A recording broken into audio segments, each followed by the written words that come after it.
Indeed, it's been a trilogy. 3 stories plus 1. So it's a trilogy plus 1. Part 4, and how you can inherit the future. You can capture the future because, as I say, the future belongs to the storyteller. If you want to have more fun, if you want to market you, if you want to build a business, if you want to make a difference in the world, you need to learn how to tell stories and how to listen to stories. Today we're going to talk about that. And we're going to talk about how you, when someone says, I don't want to, you can deal with those objections to who you are and what you do. Not by saying, well, you're wrong, but by simply saying, let me tell you a story. That's part 4, as we finish up with the final of the 4 on storytelling for you.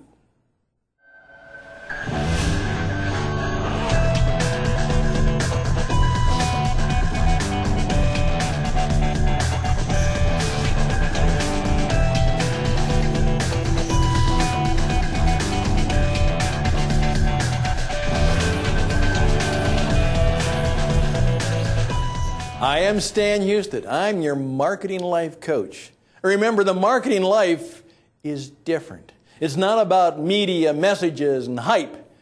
The marketing life is about marketing you and growing your business because of the life you live. How you care for, how you treat others, how you demonstrate how good you are, how you listen to them. But as we've said, it's about telling stories. This is indeed part 4, and if you haven't seen the rest of them, you can go back into our archives and see the first 3 parts. And it is, tell me a story, then I will buy you, because first they have to buy you, and then I will buy from you. And that's what selling is all about. They first of all truly have to buy you. And no matter what you are selling, if they don't buy you first, if they don't like you, trust you, or believe your story, no matter how good your offer, nothing will happen. Well, today we're going to finish up and a little bit of a review of some of the things we've done in the past. We're going to talk about stories and the stuff of objections. Now, you're in sales and marketing, you're going to find out the more stories you tell, the less objections you're going to find. People tend to go with it, and if they're into the flow of the story, and if you've done it well, they make a good decision. But from time to time, we're going to run into people who simply object to the offer we have and the sale we're trying to make, and we're going to teach you a new way to deal with those things which we call objections. Now, a bit of a reminder is just that. Remember that you're always telling your story. Please, when you walk in, I want to know why you are in front of me. Why do you care? Why are you in this business? What brings you in front of me? Is there something you care deeply about? Or are you just trying to make some money off of me? I'd like to know. And you know what? As my friend Stephen says, he said, Stan, if you're not real and if you're not authentic, they can smell it. And so, tell me your real story. Be honest and good and true. A story that brings me in front of you so that I can better understand you and what you're about. And then ask me my story. Find out what I'm about. Oftentimes in the business we're in, we talk about finding the facts. And I say, don't find the facts. Find the stories. It's not about the facts of money and everything else.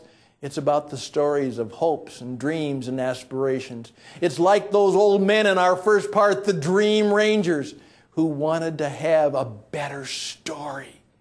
And they told and lived out a better story. So, remember your story. And then when people say, what do you do? How have you been useful to people? I mean, if you've sold insurance, don't tell me about insurance policies. Tell me about how people have benefited from you. Tell me about people who've enjoyed their car. Tell me about people who have found it helpful and useful because you came into their life. That's the only thing I can really believe.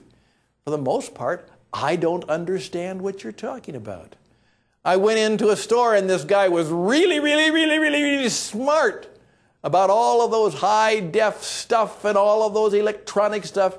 And he talked to me, and boy, I was impressed by how smart he was. In fact, I was a little bit intimidated by him. But you know what? He never asked me about what I wanted to watch or why I cared. And he never told me stories about people who enjoyed themselves and parties and friends because they used the stuff that he had. He didn't tell me how he and the things that he was offering were useful to me or to anybody else. And here's my definition of useful. It's something in which I can feel something that I want. It is, I've been able to experience something that I'd like to experience. And I can do something. I oftentimes remind people, help people, understand, talk to them. What do you want? And tell stories about what they're going to feel. And you say, Stan, it's not about feeling, it's about facts. My friends, it's about feelings. The first sale is always a feeling sale. And then it's about what kind of an experience they can have. And then if you want to get down to the real hard facts of it, what can they do? But it's feel, a good experience, something memorable, something that's helpful, something that's useful, something that I can do. And don't tell me that. Tell me a story so that I can discover feelings, experiences, and do. Now, unfortunately, you're also going to tell stories of sadness. You know what? Scott Peck, years ago, in a book called The Road Less Traveled, said, life is difficult. And I remember that. And you know that. An expression I sometimes use, if pain were water, the world would drown. There's a lot of pain out there. And particularly right now.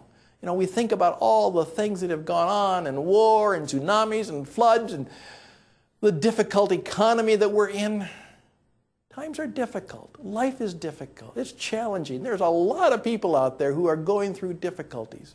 And you need to tell stories of sadness about how people are dealing with tough times and how things have gone wrong, but hopefully you're also telling them about how their things might be better, and sometimes why they need to do something. You know, I'm very sad to tell that one man, and I remember this so powerfully so, and it tells everything. I was listening to this woman, and she was telling me about her story, and it turns out that what had happened is she now was working at a job for $12 an hour, and glad to have it, but here was her story.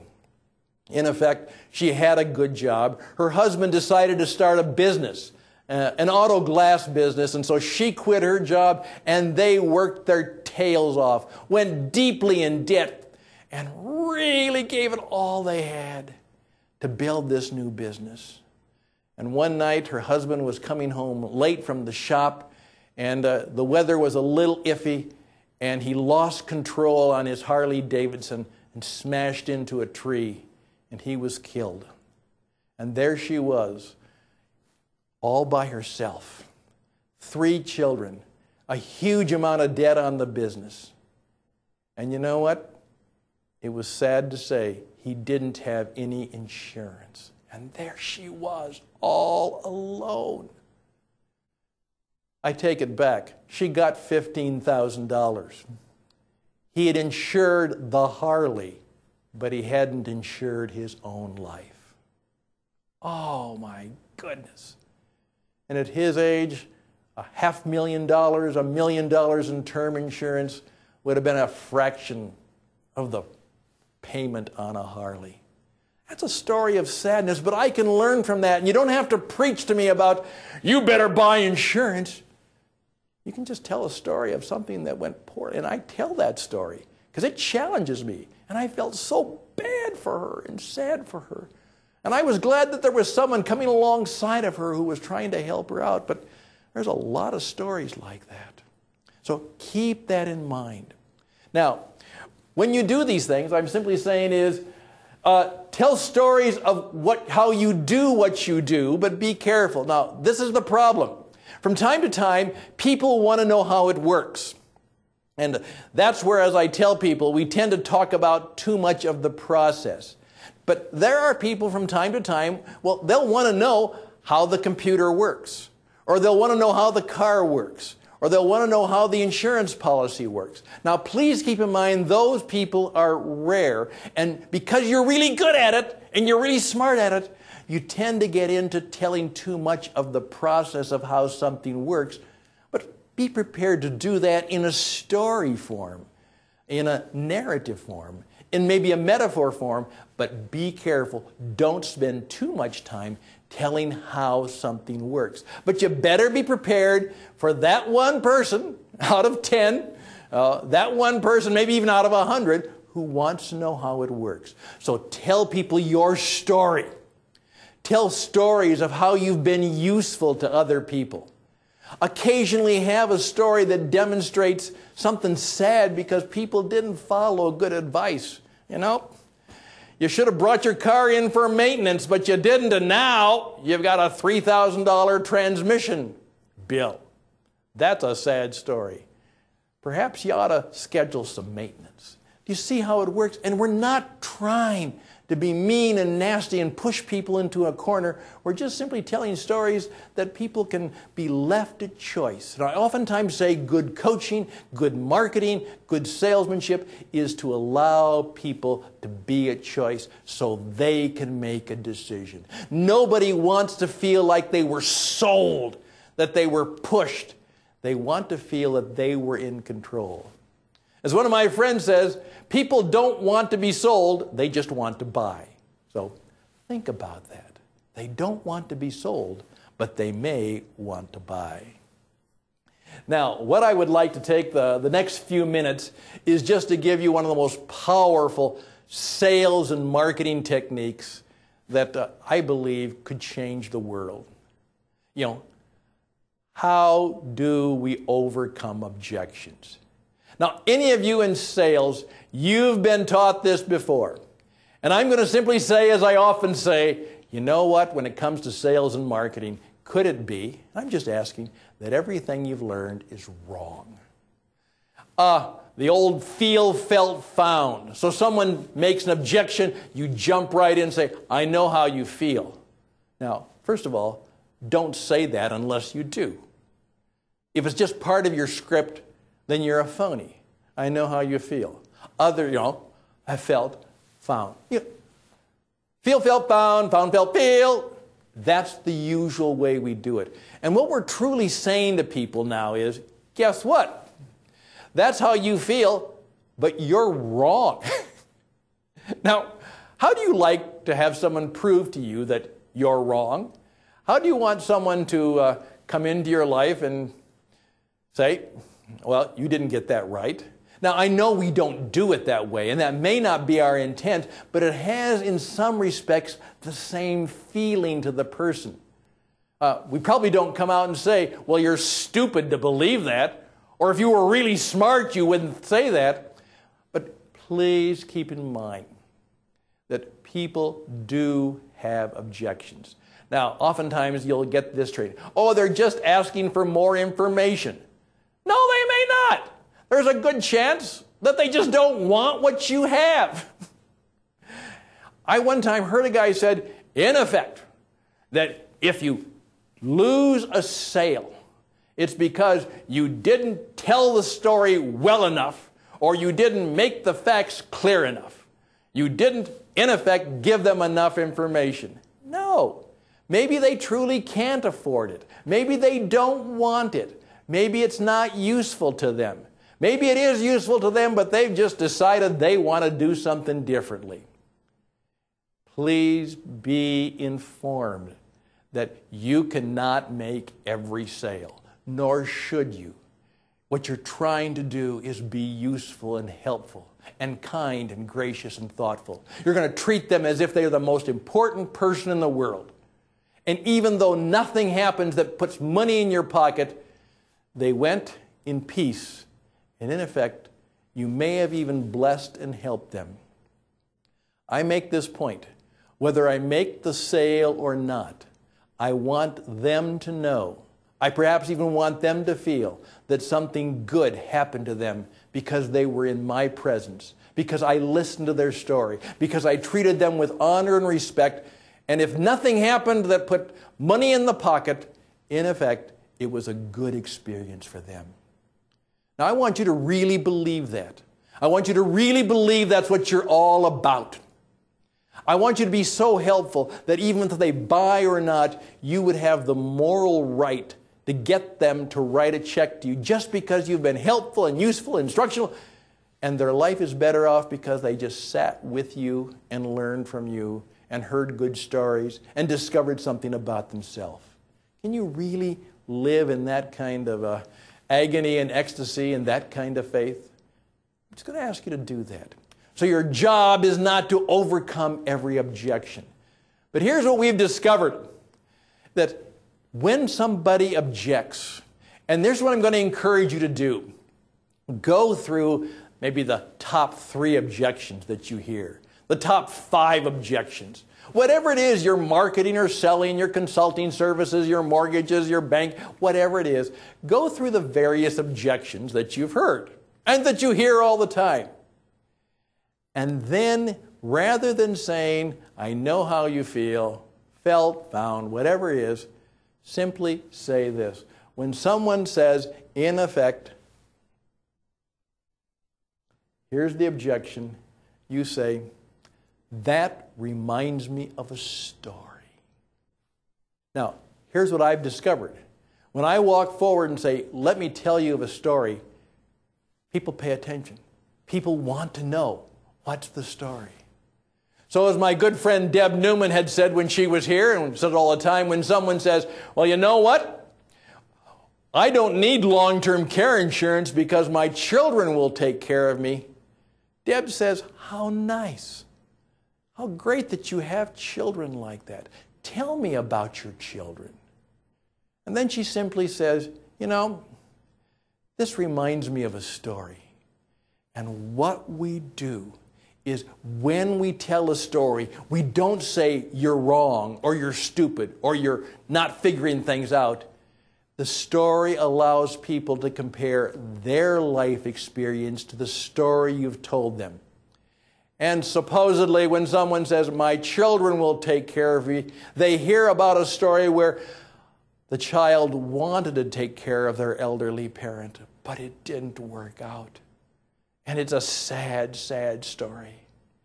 And you know what? They then say, maybe I shouldn't count on the fact that my children will take care of me. In effect, people discover the truth for themselves.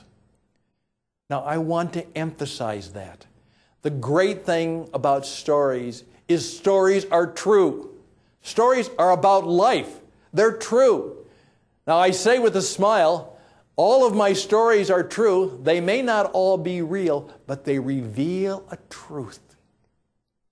And stories based on life are true. They tell a truth about who we are and how we respond and what we need to do. And when people hear a story, if it clicks, remember from our last lesson, I get it. People discover the truth for themselves. And so here's my challenge. Think of all the objections that you run into and then find a way to tell a story which brings a truth. Well, you know what? My children will take care of me. Well, you know what? I don't need life insurance. I'm in good health. Disability income? No. Save for the future? Whatever it is, you just simply say, you know what? With your permission, or may I tell you a story? Which leads to our central truth. And I put it in red because this is vital to who I am and what this whole program is about. Because we're about telling the truth. Tell the truth, tell the truth, tell the truth. Stories help us tell the truth. And a truth told is good, but seldom heard. A truth revealed, that means you showed it to me, has greater yield. You can tell me the truth, It's true, but I don't listen too well. But if you show me a truth, it has greater yield. But a truth discovered is best of all. And of course, try this with your children. Try it with a bad client or customer. A truth imposed is not truth at all. You cannot impose your truth on another person. Even if it's true, if you impose it, it's not true. Someone convinced against their will is of the same opinion still. And what happens in the power of telling stories is that you allow people to be at choice, to be free and independent, and discover the truth for themselves. I hope that this series of 4 lessons has helped you to discover the great truth that has changed my life and changed my business, and that is, storytelling is indeed the only effective means of communication. And if you want to build a business, market you, and achieve great things, you will truly discover that the future belongs to the storyteller, and you'll stop selling and you will start telling good stories. Telling stories that move people to action, move them to a better place, and help them make a better world for them. I'm Stan Hustad. I'm your marketing life coach, thanking you for listening and being part of our storytelling experience. I wish you all the best and blessings. And until next time in our next series of stories, bye for now.